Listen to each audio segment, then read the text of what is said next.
จาติว่าเป็นน้ำก็ลังว่าบลอนเขียมปลาจาติว่าเป็นต้งเป็นนาบะมีแมงดาก็ลังว่ามีต้นเข้าจาติว่าเป็นเก้าไม้ใหญ่บะมีตกโตก็ลังว่ามีนกเกาเกิดเป็นคนเฮาแล้ว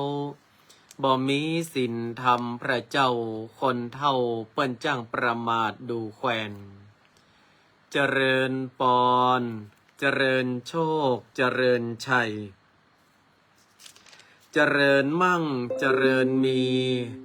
เจริญสรีสวัสดีกับตันสาธุชนคนดีFCรายการทุกท่านมาพระมาแล้วหนาญาติโยมศรัทธามาฟังพระครูวิโรจน์ชยาภรณ์กับรายการธรรมะนึ่งกำลังใจสไตล์ล้านนาโดยอาตมาพระครูวิโรจน์ชยาภรณ์ในวันพรุ่งนี้ก็เป็นวันพระวันศีลต่างล้านนาเปิ้นบอกว่าเป็นเดือนเกียงดับก็คือว่าแรม15 ค่ำในเดือนเกียงเหนือถ้าหากว่าเป็นแรม14 ค่ำในเดือนเกียงเหนือดังนั้นเฮาท่านทั้งหลายก็จะได้เข้าวัดเข้าวาตักบาตรทำบุญสุนทานประจำวันพระวันศีลในวันพรุ่งนี้อาตมาภาพก็ตั้งใจปลงผมอยู่2 ครั้งด้วยกันก็คือในเดือนดับกับเดือนเพ็งศรัทธาญาติโยมทั้งหลายก็คือเดือนดับก็โกนครั้งหนึ่งเดือนเพ็งก็โกนครั้งหนึ่งใจนี่ก็ไข่โกนกู้วันนะเนาะ ถ้าโกนแล้วน่าดูละอ่อนน่าดูละอ่อนสำหรับในวันนี้อาตมาภาพก็ต้องอนุโมทนากับหลายๆท่านที่ได้ร่วมทั้งงานวัดงานวาแล้วก็ฮื้อกำลังอกกำลังใจฮื้อกับพระสงฆ์สามเณรของวัดโบสถ์น้ำดิบโดยเฉพาะสามเณรที่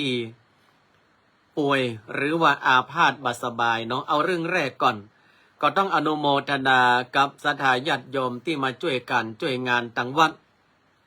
ก็มีอยู่หลายท่านตั้งแต่พ่อหลวงสิงห์ทองเกินคำเนาะไปจนถึงตังไอเด็ดพระเด็ดกองอรินแพทย์ประจำตำบลน้ำดิบท่านผู้ช่วยสุพัฒน์คำวังพฤกษ์เนาะลุงพลแล้วก็ไอจิตเนี่ยรวมไปถึงตังสลาเปิ้นที่ได้มาช่วยกันในการขยับขยายซุ้มประตูเก่าของอุโบสถทำให้ซุ้มประตูเก่าเนี่ยขยับขยายโดยผ่านการบุบสลายน้อยที่สุดแล้วก็คงความเป็นรูปแบบเดิมอันนี้ก็ต้องขออนุโมทนาแล้วก็อนุโมทนากับศรัทธาญาติโยมเนาะที่ได้อุปถัมภ์การรักษาพยาบาลของสามเณรที่อาพาธด้วยโรคพยาธิขึ้นสมองศรัทธาญาติโยมเป็นพยาธิตัวตื่นเดี๋ยวอาตมาภาพจะมาอู้ให้ฟังว่าพยาธิขึ้นสมองพยาธิตัวตื่นขึ้นสมองที่สามเณรบัสบายเนี่ยเป็นด้วยอะไรเนาะแล้วก็เอาธรรมะมาฝากศรัทธาญาติโยมท่านสาธุชนวันนี้จะอู้ในเรื่องของใจนี่วันธรรมะจะเรื่องของใจนะใจมันเป็นยาใดภาษาอังกฤษเปิ้นฮ้องว่า in my heart มันขึ้นอยู่ในใจของเฮาใจของเฮาเนี่ยสำคัญที่สุดกรรมตุเจ้าเปิ้นบอกว่ามโนบุพพังขมาธรรมามโนเศรษฐามโนมายาทุกสิ่งทุกอย่างนั้นมันล้วนอยู่ที่จิตที่ใจของเฮาทั้งนั้นเดี๋ยวอาตมาภาพจะมาอู้ให้ฟังแล้วก็มีลุงใจกับไอแสมมาอู้มาจ่ามาพบมาปะกับบรรดาศรัทธาญาติโยมทุกท่านไปเนาะต้นรายการก็ขอทักทายกับพี่น้องศรัทธาคนฟังก่อนว่าฟังจากตังใด แล้วที่ไหนฝนตกที่ไหนฮ้อนที่ไหนหนาวพ่องเองนะเอาทักทายก่อนเพราะว่ามาได้ทักทายกันมาหลายครั้งแล้ว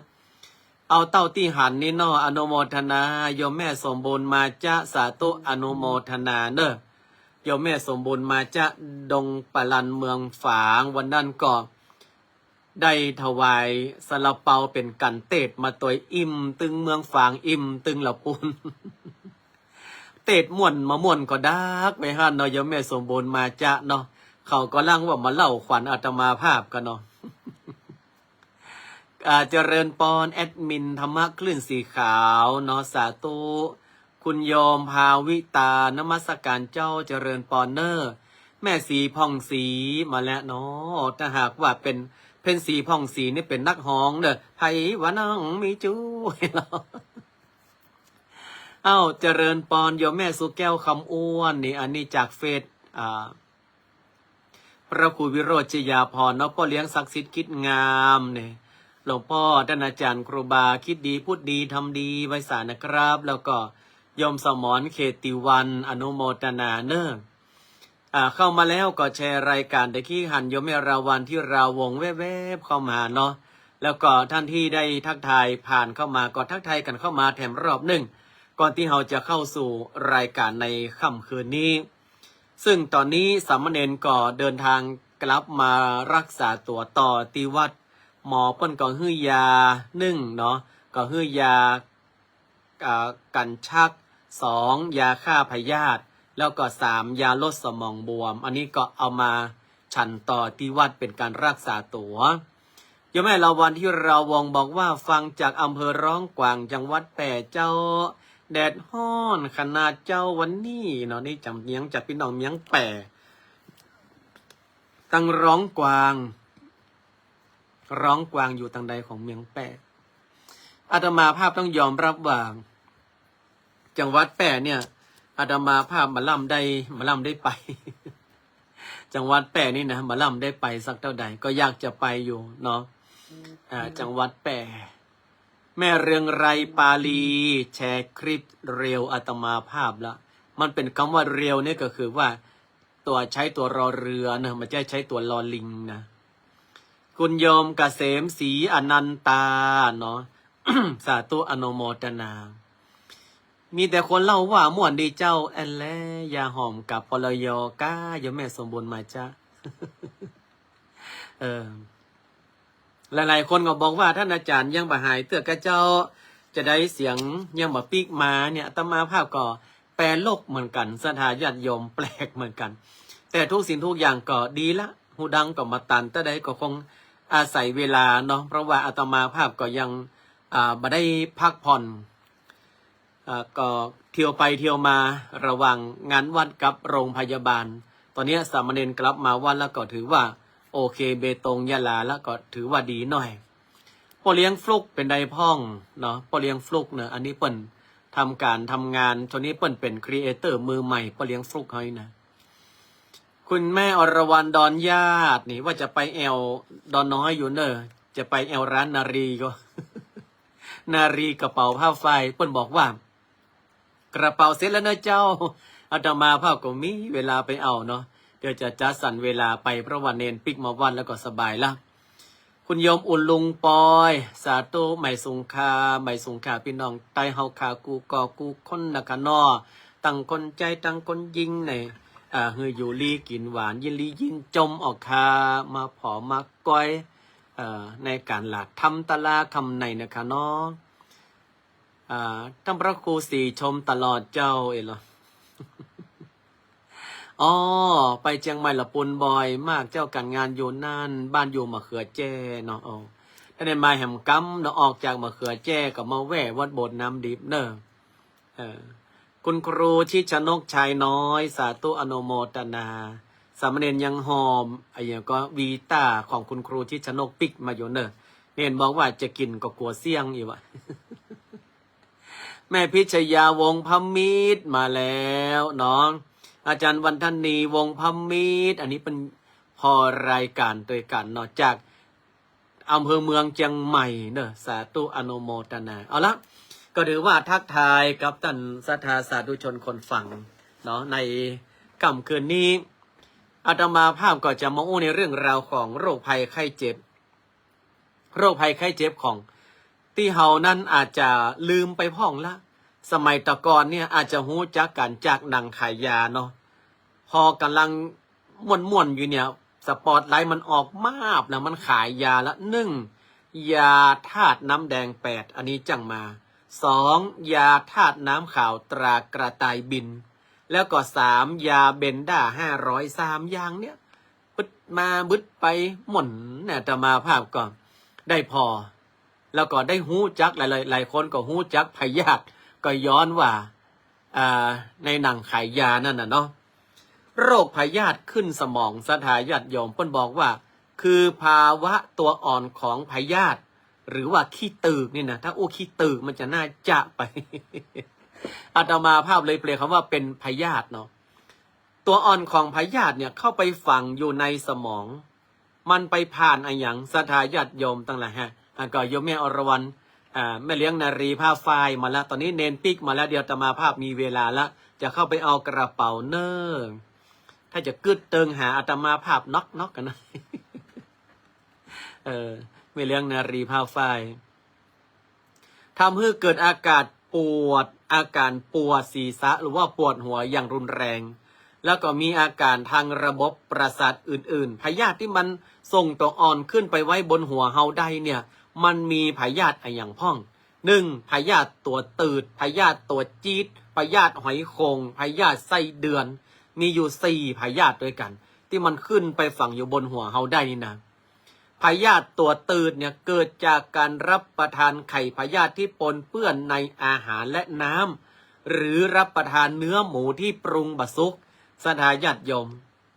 น้ำนี่ก็มีไข่พยาธิเนี่ยก็คือน้ำคลองเนาะก็คือว่าน้ำคลองหรือว่าไผ่ไปแอวป่าหันน้ำมาไหลมาใส่ๆนะโอ้ยเป็นน้ำที่ธรรมชาติกวักกินเนี่ยไข่พยาธิตัวน้ำมาบ่ฮู้เรื่องมันลงเข้าไปมันขึ้นไปสู่สมองได้พยาธิตัวตืดหมูนี่มันตัวเบนแล้วก็ยาวเนอะโอ้เป็นวาป่าย2 วาพวกก็มีหูแล้วอยากกินนั้นข้าวสวยได้ แล้วมันอยู่ในเนื้อหมูที่ปรุงไม่สุกด้วยเนาะนี่เขาต้องเอาหมูไปปรุงให้มันสุกพยาธิตัวตืดหมูแล้วก็มีแหมพยาธิ1ก็คือพยาธิตัวจี๊ดพยาธิตัวจี๊ดเนี่ยมันจะเป็นตัวเล็กๆเกิดมาจากการรับประทานอาหารที่มีไข่พยาธิแล้วพยาธิหอยโขงเขาบอกเขาได้เจอตัวใดนี่มันอยู่ในหอยอยู่ในปลาน้ำจืดพยาธิเนี่ยมันชอบอยู่ในหอยก็เลยฮ้องเป็นพยาธิหอยโขงหรือว่าหอยขมที่เขาเอามาแกงเนี่ยบางคนก็บะซุกสะกำเนาะโอ้ยลาบก้อยหอยโขงนี่นะแล้วก็พยาธิไส้เดือนก็เหมือนไส้เดือนนี่แหละรับประทานไข่พยาธิที่ปนเปื้อนในอาหารและน้ำฉะนั้นท่านใดที่มาอยากจะมีพยาธิเข้าใส่ในตัวพยาธิคือสมองเนี่ยก็คือ1รับประทานทุกสิ่งทุกอย่างต้องสะอาดแม้กระทั่งน้ำดื่มน้ำล้างพักก็เหมือนกันเนาะเวลาล้างพักเนี่ยก็ต้องล้างกำกรีบกำใบล้างละลายน้ำใจอันยังเข้าไปจ่วยใจอันยังเข้าไปคัดกรองแล้วก็เอาพักนั้นเนี่ยกินซุกสถาญาติโยมทั้งหลายเนี่ยทุกสิ่งทุกอย่างกินซุกไว้ก่อนเนาะแล้วก็พยายามกรองพยายามกินน้ำที่มันสะอาดให้นักที่สุดเราจะปลอดภัยจากพยาธิอาการที่มันจะเป็นอย่างไรล่ะถ้าหากว่าเรามีพยาธิขึ้นสมองอาการมันจะเป็นอย่างไร1ปวดหัวอย่างรุนแรงอันนี้ประบ่อยที่สุดเนาะ2เกิดอาการชักสามเณรอาตมาภาพมีอาการชักเกร็งเลยแล้วก็3คลื่นไส้อาเจียนปวดหัวและไข้หักไข้โต้นเนาะแล้วก็4คอแข็งซื่อเกิกสถาญาติโยมทั้งหลายโอ้เวลาป้นโป๊กก็ซื่อเกิกอย่างคอแข็ง5เปลี่ยนแปลงทางบุคลิกภาพเป็นเหมือนมังงักเหมือนซอมบี้เนาะ6การมองหันผิดปกติพร่ามัวบ่ค่อยหันชัดอันนี้ในเรื่องราวของอาการแล้วการรักษาเราเปิ้นรักษาไปตามอาการยาแก้ปวดยาลดอักเสบยาแก้ชักเนาะแล้วก็ถ้าหากว่าไผ่ตี้มีอาการรุนแรงเนี่ยเปิ้นก็จะเจาะหลังแล้วสุดท้ายเนี่ยถ้าหากว่าอาการมันหนักหนาสาหัสก็ต้องผ่าตัดเอาตัวไข่พยาธิหรือว่าเอาตัวพยาธินี้ออกไปฉะนั้นเปิ้นเลยบอกว่ากินร้อนช้อนกลาง ล้างมือ แล้วก็ถือเอาคำว่าสะอาดเป็นหลักเราจะห่างไกลจากพยาธิสถาญาติโยมน่ากลัวเนาะเฮามาหูเฮามาหันแต่เพราะว่าสิ่งเหล่านี้บางทีเขาอาจจะมาเป็นยังเนาะอย่าซื้อพักเขาปลูกคนเดียวดีเหลือพักเปิ้นอันนี้ก่อนเนี่ยสุดท้ายแล้วเป็นใดพยาธิขึ้นสมองไปเลยอันนี้ต้องระมัดระวังเนอะในเรื่องโรคพยาธิขึ้นสมองที่สามเณรวัดอาตมาภาพเป็นอยู่นี่นะอาจารย์บุญเพลินยาวิชัยวัดสามเณรอาตมาภาพเป็นอยู่นี่แล้วก็ต้องอนุโมทนาเนอะตังคณะแพทย์แล้วก็พยาบาลของโรงพยาบาลป่าซางเนาะแล้วก็ตังผู้ป่วยเหมือนกันที่เป็นกัลยาณมิตรที่ดีคอยดูแลสามเณรเพื่ออาตมาภาพ อาตมาภาพก็ได้กาไปแอวหาแล้วก็จะเฝ้าเนื้อแต่นักก่อมได้เนาะเพราะว่าอยู่ห้องรวมมันอาจจะมาซับป่ายะดังนั้นก็ต้องอนุโมทนากับคุณหมอและก็คุณพยาบาลโรงพยาบาลป่าซางตัวที่ดูแลเพื่อเป็นอย่างดีเหมือนปะกันก็ได้นะ เพราะทุกคนก็อยากจะสุขภาพแข็งแรงเนาะแต่ก็ต้องอนุโมทนาเอาละอาตมาภาพก็จะเข้าสู่ธรรมะแล้วก็มีลุงใจกับไอแซมก่อนที่จะฟังลุงใจกับไอแซมกดไลค์แล้วก็กดแชร์รายการให้อาตมาภาพเนอะวันนี้จะอู้เรื่องใจมันดีแต่ตักอู้เรื่องใจมันนักเพราะว่าเฮานั้นมันผ่านเหตุการณ์มามากมายรู้ใจทำอะไรก็ได้เข้าใจทำอะไรก็เป็นเห็นใจทำอะไรก็ถูกผูกใจทำอะไรก็ติดผิดใจทำอะไรก็ขัดมัดใจทำอะไรก็ดีมีใจทำอะไรก็ให้เหนื่อยใจทำอะไรก็ท้อพอใจทำอะไรก็เป็นสุขถูกใจทำอะไรก็ชอบทุกสิ่งทุกอย่างใจทั้งนั้นอันนี้อาตมาภาพเดี๋ยวจะมาอธิบายให้ฟังอันดับแรกรู้ใจทำอะไรก็ได้คำว่ารู้ใจนะทำอะไรยังก็ได้หมดเพราะว่าเรารู้ใจซึ่งกันและกันก็งอกหัวมาได้เนี่ยเอาฮื้อได้เลยมันต้องเอ่ยปากเนี่ยคนจีนเปิ้นรวยก็เพราะว่าเปิ้นรู้ใจนะขนาดเข้าไปป๊บเท่าแกรู้แล้ว ในโฆษณาน่ะเนาะเท่าแกรู้แล้วอย่าหูหมดนะมาเพิ่นสร้างมาหูหมดเนาะโยมแม่บ่คำพิลึกเนาะฉะนั้นคนเฮาเนี่ยรู้ใจทำอะไรอย่างมันก็ได้มันก็โอเคหมดก็เลยไปฮ้องว่าภาษาอังกฤษเป็นฮ้องอย่างบัดดี้อีกอะหรือว่าเป็นเพื่อนคู่คิดเป็นมิตรคู่เรือนคนที่รู้ใจซึ่งกันและกันเนี่ยก็งอกหัวนี่ก็หู้ล่ะเหมือนตู้เจ้าเนาะตู้เจ้านี่เปิ้นจะไปสวดไปเทศเปิ้นจะหู้กันหรอแต่เปิ้นขึ้นมันนิโชติระโสยะทาเปิ้นจะแลตาใส่กันพอยะทาก็งอกหัวให้หน่อยตรงที่2ขึ้นล่ะสัพโพติยีสัพพีติโยวิวาชันทุสัมพวกก็จะไปด้วยกันลง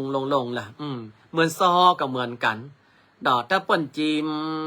นี่นะเปิ้นอย่าแลใส่กันละแลน้องเนี่ยก็งอกหัวนั่นก็ฮู้เลยว่าถึงตาตัวก่อนแล้วก็ขึ้นเลยอันเนี้ยคนรู้ใจนะทำอะไรมันก็ได้หมดแล้วคนที่เข้าใจทำอะไรก็เป็นถ้าเราเข้าใจอะไรสักอย่างหนึ่งเนี่ยทำไอ้อย่างมันก็จ้างทำไอ้อย่างมันก็เป็นหมดดังนั้นก็เลยบอกว่าเวลาครูสอนหรือว่าเวลาเราอยากจะรู้เรื่องอะไรเนี่ยเราต้องไปทำความเข้าใจในสิ่งนั้นๆในเรื่องนั้นๆเฮียก่อนเราต้องไปทำความเข้าใจเพื่อมันท่องแท้ศรัทธาญาติโยมทั้งหลายเช่นว่าเนี่ยเราอยากจะทำคนละครึ่งเนาะมาเดียวนี้นะวัดก็มองห้างก็มองมันไปหม่อนกับที่หน้าธนาคารกรุงไทยพวกมาเดียวนะทึดอย่างเราจะไปคนละครึ่งเนี่ยเขาต้องไปทำความเข้าใจกับคนละครึ่งก่อนว่ามันจะอย่างใดเปิ้นสแกนหน้าอย่างใดอาตมาภาพหันเขาแชร์ในเฟซบุ๊กอีแม่นั้น2คนหันคนที่อยู่ธนาคารเปิ้นนักก็หันตู้กด ATM เป็นตู้มีหันก็จวนกัน ตั้งธนาคารนักไปที่ตู้ ATM ดีกว่าอีแม่นะก็เอากล่อมไม่นะเอากล่อมเข้าตำแล้วก็ขึ้นบนกล่อมเอาหน้าตู้ ATM ฮะไปสแกนหน้าผ่านตู้ ATM ก็เป็นดีม่วนเนาะเนี่ยคนเข้าใจมันทำอะไรอย่างมันก็ได้ทำอะไรอย่างมันก็เป็นหมดนะถ้าเห็นใจทำอะไรก็ถูกนะถ้าเราหันใจเปิ้นโอ้อันนี้เปิ้นสูญเสียคนอันเป็นที่รักเปิ้นจัดงานศพโอ้เฮาก็แต่งชุดดำเข้าไปช่วยเปิ้นกำหันกำนี่ไปช่วยเปิ้นยกหันยกนี่ไปช่วยแบ่งเบาภาระเปิ้นเนี่ยทำอะไรอย่างมันก็ถูกต้องเหรอมาใจไปงานศพแล้วปะต้อไข้หัวอักปะเท่าบางตีบางแห่งอาตมาภาพก็มาจ้างว่าใดเนาะมันตึงเหลือศูนย์กระจายข่าวแห่งประเทศไทยก่อนเดี๋ยวอาตมาภาพไปเตะแล้วมันมีผ้าม่านกัง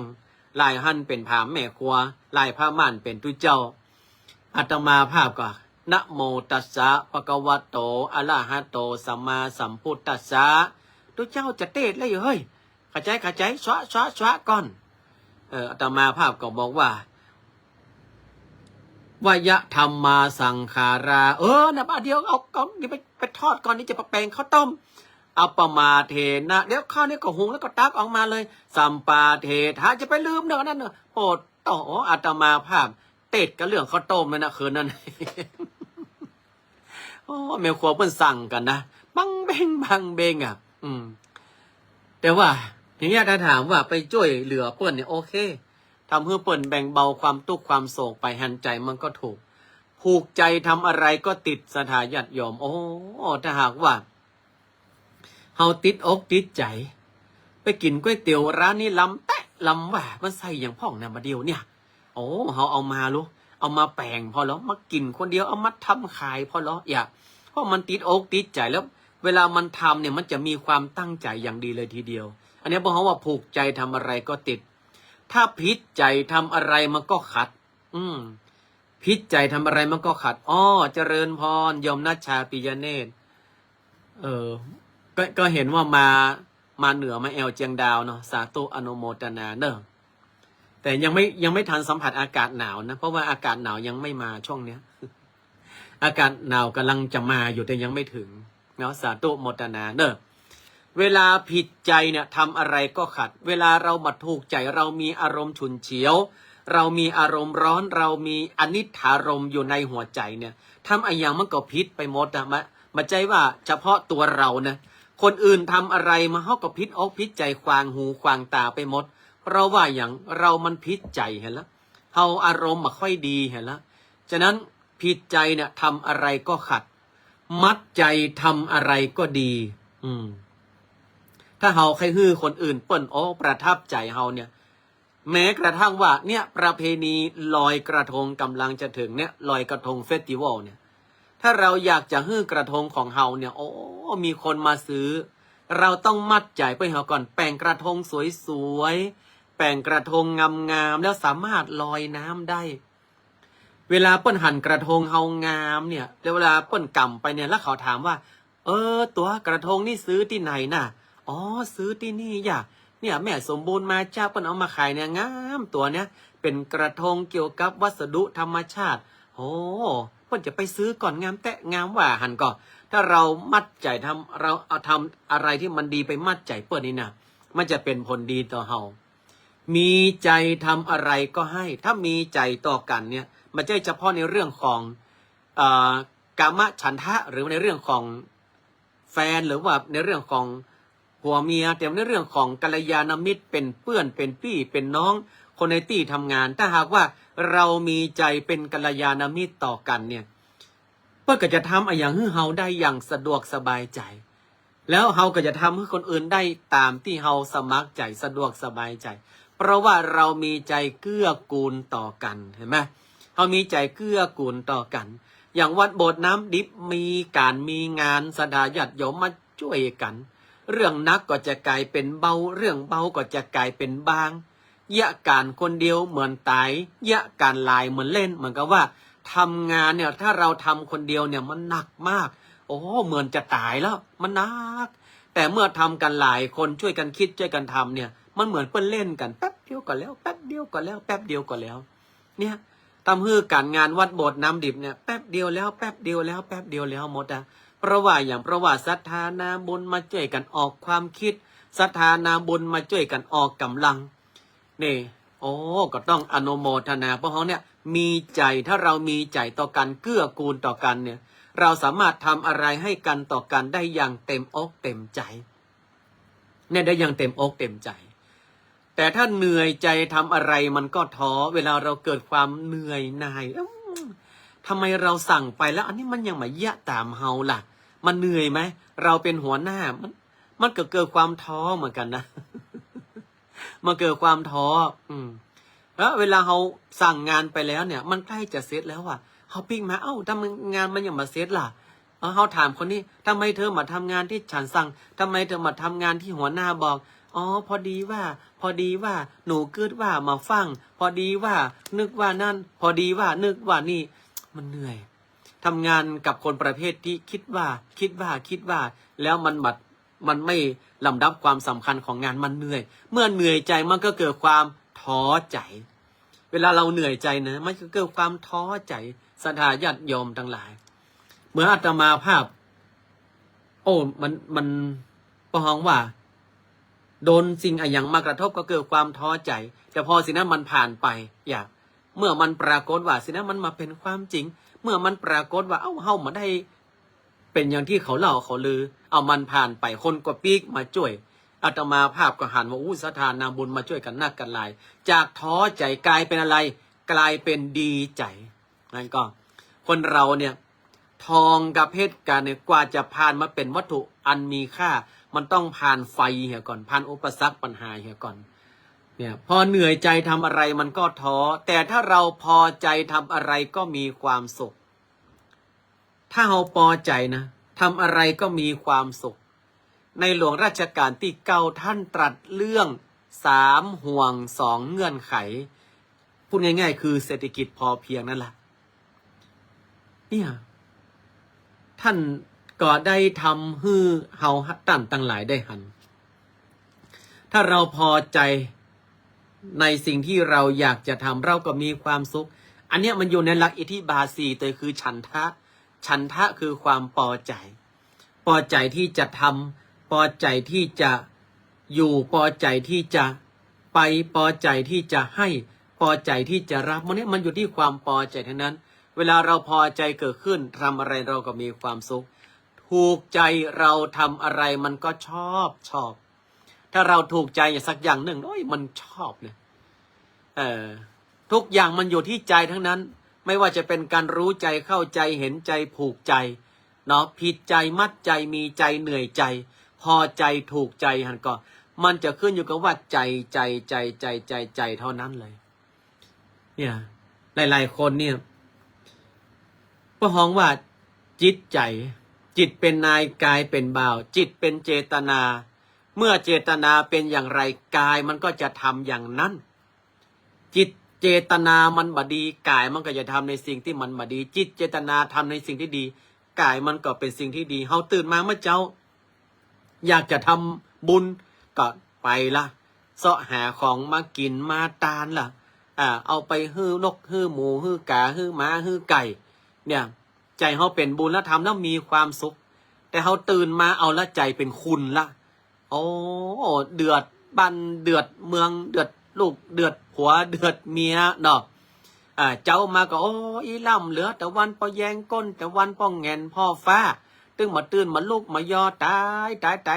ยบ้านนี้จองนี่ถ้ามีกูสักคนนี่มันตึงเป็นบ้านเป็นจองพอล็อกปลากันรับกันนอนประตูยังตึงมาเปิดพอเราแม่ก้าในขายการเปิ้นปอไว้อีล่ำเหลือจะเอาอย่างมากิน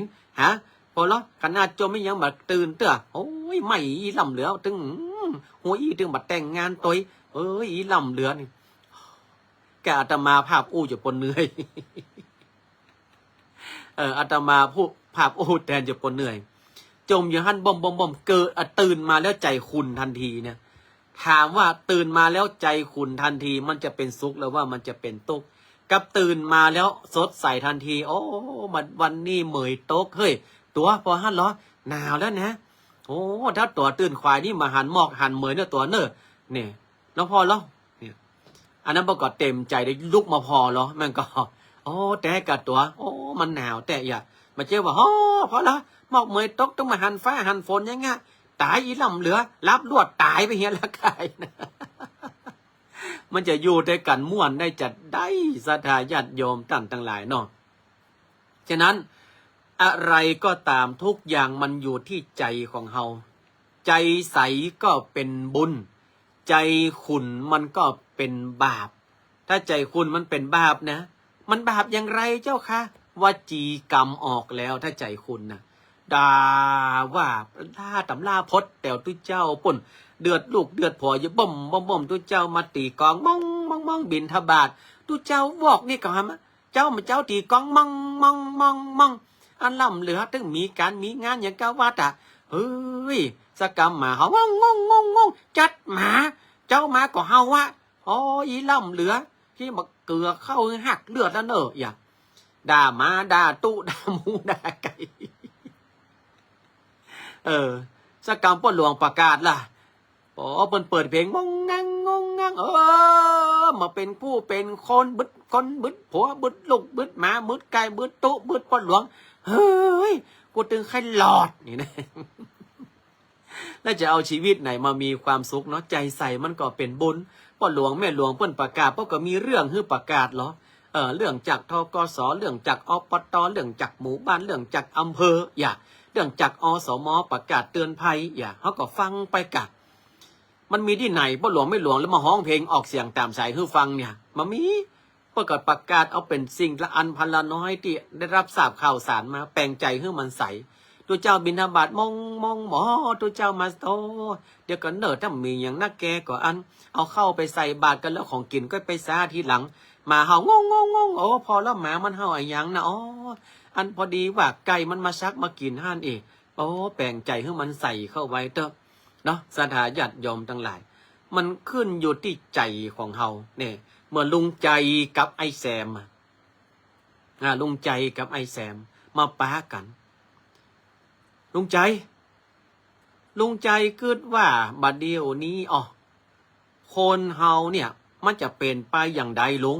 สถานการณ์อย่างอี้อ่ะโอ้ยแฉมมึงจะไปกูดอย่างนักมาแฉมบ่ะดูไปตามน้ำทำไปตามตัวกะแฉม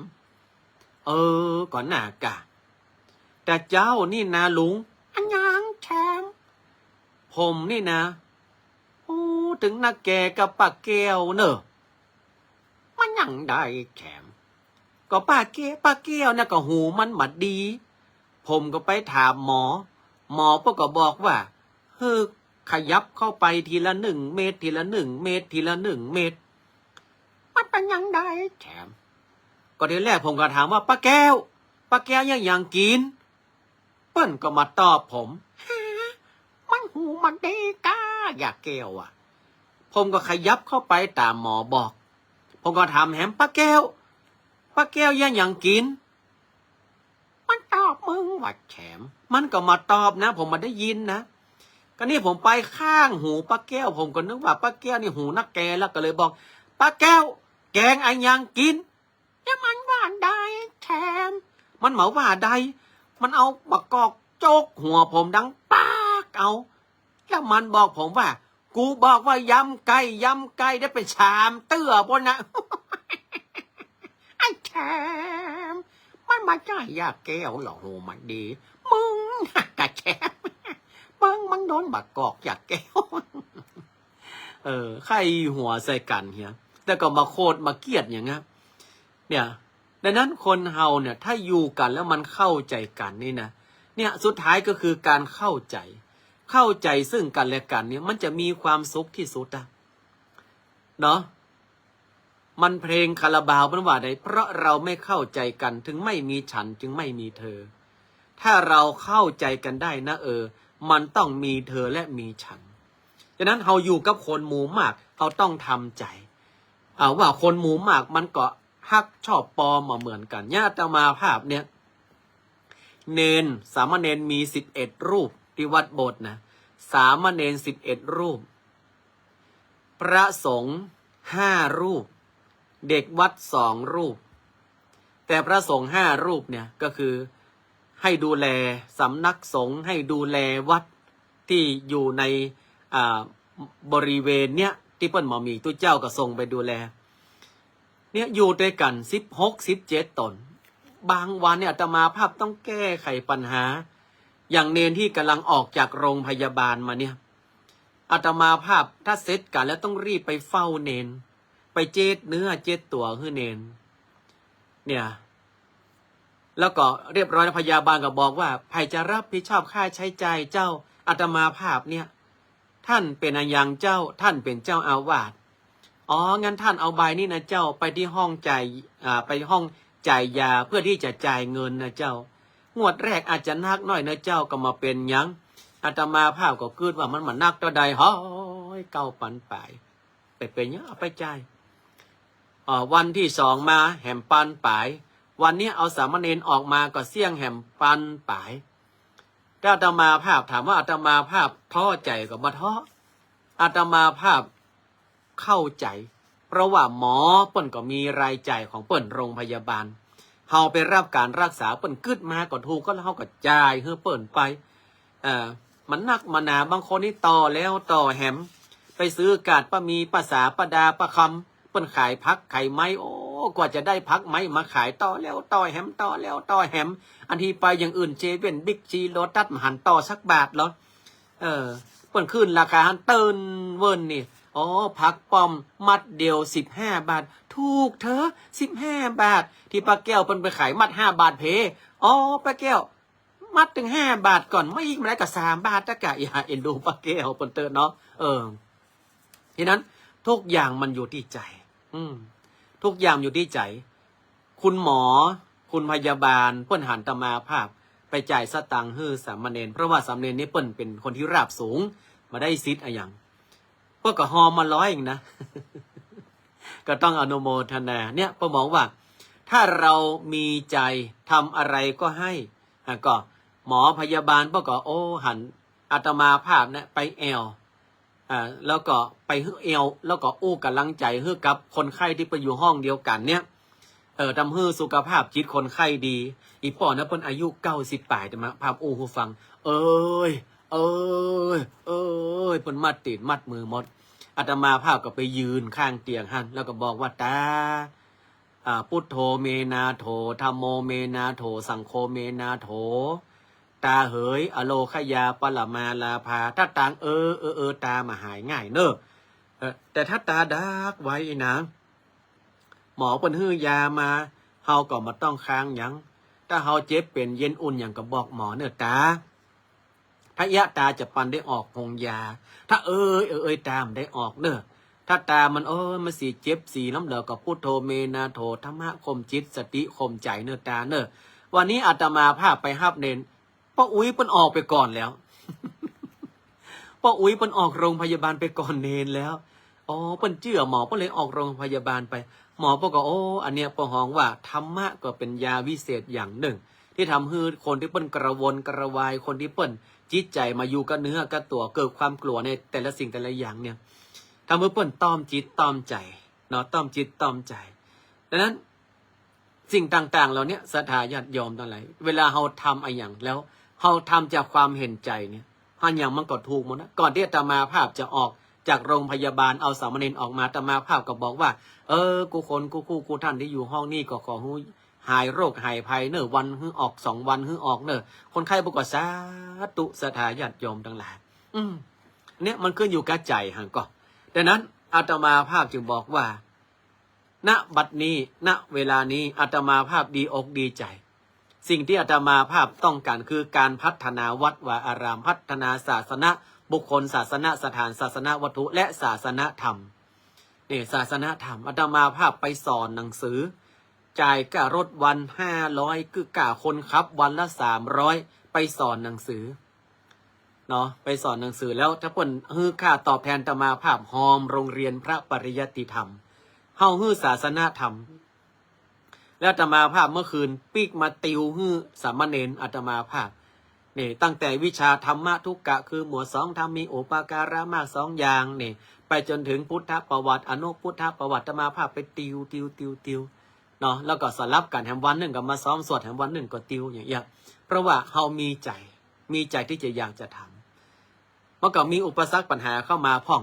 แต่ว่าธรรมะก็ย่อมชนะอาธรรมทุกสิ่งทุกอย่างก็คลี่คลายไปได้ด้วยดีเนาะคลี่คลายไปได้ด้วยดีเพราะว่าอาตมาภาพ ถือว่าอาตมาภาพมีใจอยากจะพัฒนาวัดประเด็นนี้วัดโอ้มาเดียวนี้รับไผ่มาคุณโยมนัชชาถ้าโยมนัชชามาดูวัดบนมาเดียวนี้นะโอ้รับรองว่าเป็นวัดเล็กๆแต่ว่าสัปปายะสถานเนาะอยู่จุดเดียวสามารถมองเห็นได้ทั่ววัดเพราะว่าอาตมาภาพถือหลัก5 สเป็นหลักโดยเฉพาะสะอาดเนี่ยตอนนี้อาตมาภาพกำลังจะปรับปรุงห้องน้ำปรับปรุงห้องน้ำเพื่อเกิดความสะอาดไร้กลิ่นอาตมาภาพปลูกต้นมะกรูดไว้เนาะแล้วก็ถ้ามีผลนี่นะผลมะกรูดนี่นะอาตมาภาพก็เอามาหั่นครึ่งหนึ่งแล้วเอาไปใส่ในห้องน้ำเอาไปใส่ในห้องน้ำใส่ที่โถชีเนาะมะกรูดนี่นะเป็นการทำให้เกิดความหอมแบบธรรมชาติอย่างขนาดธรรมชาติมาธรรมชาติเน้นเข้าห้องน้ำเป็นชั่วโมงบ่มันรับขำห้องน้ำ อันนี้ก็เอาเรื่องจิตเรื่องใจมาอู้ให้ศรัทธาญาติโยมต่างหลายได้ฟังเนาะแล้วเราจะมีงานกฐินทานปีนี้เนี่ยอาตมาภาพจะติดไฟที่โรงอุโบสถเพราะว่าบูรณะแล้วงบหมดแถมเป็นหนี้แถมก็เป็นอย่างแต่อาตมาภาพอยากจะติดไฟที่โรงอุโบสถที่บูรณะใหม่เนี่ยให้เกิดการส่องสว่างเวลาพระสงฆ์ลงฟังพระปาติโมกข์ทำสังฆกรรมเปกตุเจ้าอุปสมบทก็จะได้มีไฟฟ้าเพื่อที่จะใช้ประโยชน์ในการทำสังฆกรรมของพระสงฆ์เนาะช่างมาประเมินแล้ว100,000 บาททั้งนอกทั้งในอาตมาภาพก็เลยประกาศบอกบุญศรัทธาญาติโยมได้ร่วมในการทอดกฐินทานนี่ได้ร่วมในการทอดกฐินทานกองละ999 บาทเพื่อที่จะติดตั้งระบบไฟฟ้าแล้วท่านใดเนาะที่อยากจะเป็นเจ้าภาพลูกนิมิตเนื่องด้วยว่าเศรษฐกิจที่มันชะลอตัวทำให้คนที่เปิ้นปวารณาลูกนิมิต2 ลูกเนี่ยเปิ้นก็ได้เอาข้าวตอกดอกไม้มาขออนุญาตอาตมาภาพว่าตอนนี้ระบบเศรษฐกิจไม่ดี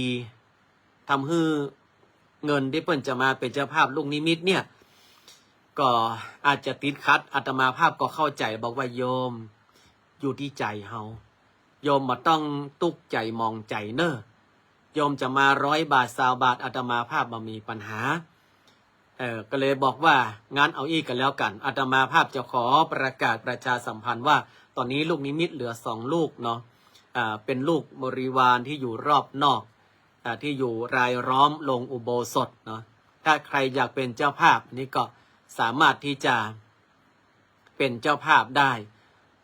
ติดต่ออาตมาภาพได้แล้วก็วันที่1 มกราคมจะเป็นวันพ่อฮ้องอย่างไงฝังลูกนิมิตตัดลูกนิมิตอาตมาภาพ1 ลูกมีเจ้าภาพ1 เดียวเนอะมามีกันเรียงเป็นซิปเป็นซาวมามี1 ลูกมีเจ้าภาพ1 เดียวแต่อันอาตมาภาพรับเจ้าภาพเดียวตัวอันเนาะแล้วก็คือเจ้าภาพเพิ่นตัดเองเนาะลูกลิมิตเอกมีเจ้าภาพแล้วก็บริวารเหลืออีก2 ลูกถ้าใครอยากจะรับก็ลูกละ 49,999 บาทท่านยังแปลงแตะแปลงว่าเพราะวัดอาตมาภาพบ่มีสตางค์ศรัทธาญาติโยมก็เอาเงินที่ศรัทธารับเป็นเจ้าภาพลูกนิมิตเนี้ยเอามาประกอบพิธีปิดทองฝังลูกนิมิตเพราะต้องมีพระสงฆ์จำนวนมาก100 กว่ารูปในการมาสวดถอนสีมาแล้วก็ประคองว่าสวดตัดลูกนิมิต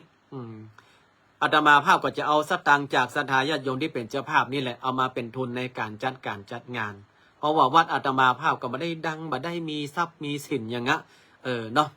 ดังนั้นก็อนุโมทนาเนอะฝากศรัทธาญาติโยมตั้งหลายกันเอาไว้ตัวสำหรับในค่ำคืนนี้เนาะเวลาหมดเวลาวันพรุ่งนี้ก็ปะรายกันใหม่บุญใดกุศลใดที่ศรัทธาญาติโยมได้ตั้งเจตนาตั้งกุศลไว้ดีแล้วขอบุญนั้นกุศลนั้นจงเป็นผลสะท้อนย้อนกลับไปถึงศรัทธาญาติโยมทุกท่านเพื่อได้อยู่ดีมีสุข พระสัมมาสัมพุทธเจ้าของเราท่านทั้งหลายฝากพุทธศาสนาไว้กับพระสัทธรรมคือคำสอนของพระสัมมาสัมพุทธเจ้าแล้วฮือพุทธบริษัทสี่ช่วยกันดูแลอันมีภิกษุภิกษุณีอุบาสกอุบาสิกาดูแลอะไรดูแลพระพุทธศาสนาที่อยู่ในพระสัทธรรมฉะนั้นอะไรก็ตามให้เรายึดเอาพระสัทธรรมเป็นหลักเนาะฮือเรายึดเอาพระสัทธรรมเป็นหลักเพราะว่าพระสัทธรรมของพระพุทธเจ้าเนี่ยเป็นหนึ่งไม่มีสองเป็นหนึ่งไม่มีสองโยมนัชชาบอกว่าขอปุจฉาวิสัชนาของคนที่ดีที่สุดในชีวิตไม่ใช่เจอความสัมพันธ์ที่ดีแต่เป็นการเจอคนที่พร้อมจะอยู่กับเราทุกช่วงเวลาของจังหวะชีวิต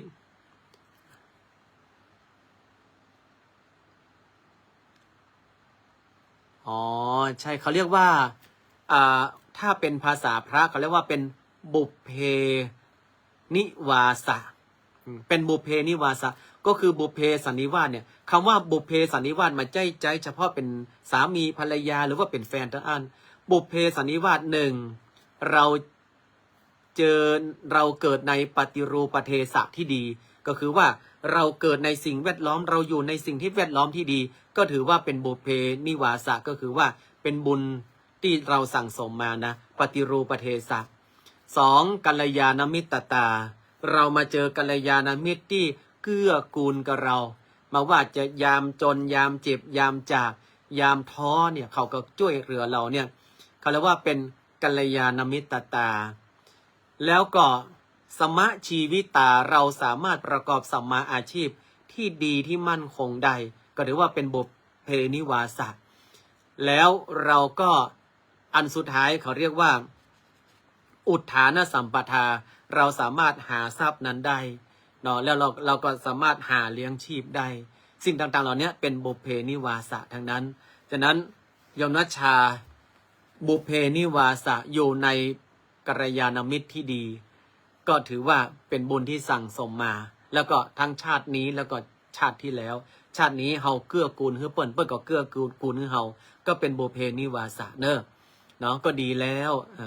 อย่างอาตมาภาพเนี่ยก็เป็นบุพเพนิวาสะนะมาอยู่ที่วัดโบสถ์เนี่ยปฏิรูปเทศะดีมากเลยเวลาอาตมาภาพมีเรื่องมีราวเกิดความท้อใจเนี่ยศรัทธาก็จะฮื้อกำลังใจอาตมาภาพพอเรื่องราวนั้นมันได้รับการคลี่คลายเรื่องราวนั้นได้รับการพิสูจน์แล้วมันมาเป็นความจริงศรัทธาก็ฮื้อกำลังใจอาตมาภาพแม้ครูบาอาจารย์ก็ทางเหนือเนี่ยเขาจะผูกข้อมือนะคุณยมนัชชานะผูกข้อมือแต่ว่าก็คือว่าเป็นการมอบสิ่งอันเป็นมงคลเนี่ยอาตมาภาพก็ยังมองออกได้นะมาเดียวเนี่ยก็ทางเหนือก็ว่าผูกข้อมือว่ามัดมือเนาะอันนี้เขาเรียกว่าเป็นการฮื้อกำลังใจซึ่งกันและกันอาตมาภาพก็โชคดีและมีศรัทธาญาติโยมที่อยู่ในรายการนะถึงแม้ว่าอาจจะมาเยอะเหมือนกับคนดังๆอาจจะมาเยอะเหมือนกันแล้วแต่อาตมาภาพบอกว่ามีเพียงคนฟังเพียงแค่คนเดียวอาตมาภาพก็ดีใจแล้วอาตมาภาพเราบอกว่าสิ่งที่ต่างๆสร้างวัดวาอารามเนี่ยเวลาอาตมาภาพตายไปกับเรียกไปตัวนะไม่ใช่เป็นมรดกของพระครูวิโรจน์นะเป็นมรดกของใครเป็นมรดกของพระพุทธศาสนาทุกเจ้าเนี่ยเป็นผู้สละจริงๆนะพระสงฆ์เป็นผู้สละอาตมาภาพเนี่ยบอกเลยว่าหลายๆคนเนี่ยมาบอกให้อาตมาภาพว่าท่านถ้าท่านมาแปลงถ้าท่านมาเลี้ยงพระเลี้ยงเนรนักท่านรวยไปละ อาตมาภาพบอกว่ากูวันนี้อาตมาภาพก็รวยนะรวยอะไรรวยความพอใจพอใจจะแปลงวัดสร้างวาพอใจจะเลี้ยงพระเลี้ยงเนรเพราะว่าพระเนรเขาก็มาหาโอกาสในชีวิตเหมือนกันอาตมาภาพเคยได้รับโอกาสนี้ก็เลยอยากจะให้โอกาสนี้บ้างดีใจแล้วศรัทธาญาติโยมช่วยกันอุปถัมภ์อาตมาภาพซ้ำดีใจเนาะ อันนี้วิสัชนาต่อจากโยมนัชชาปิยเนตรเอาละศรัทธาญาติโยมทั้งหลายพรุ่งนี้ปะกันไม่นอสำหรับในค่ำคืนนี้จบดีราตรีสวัสดิ์บุญรักษา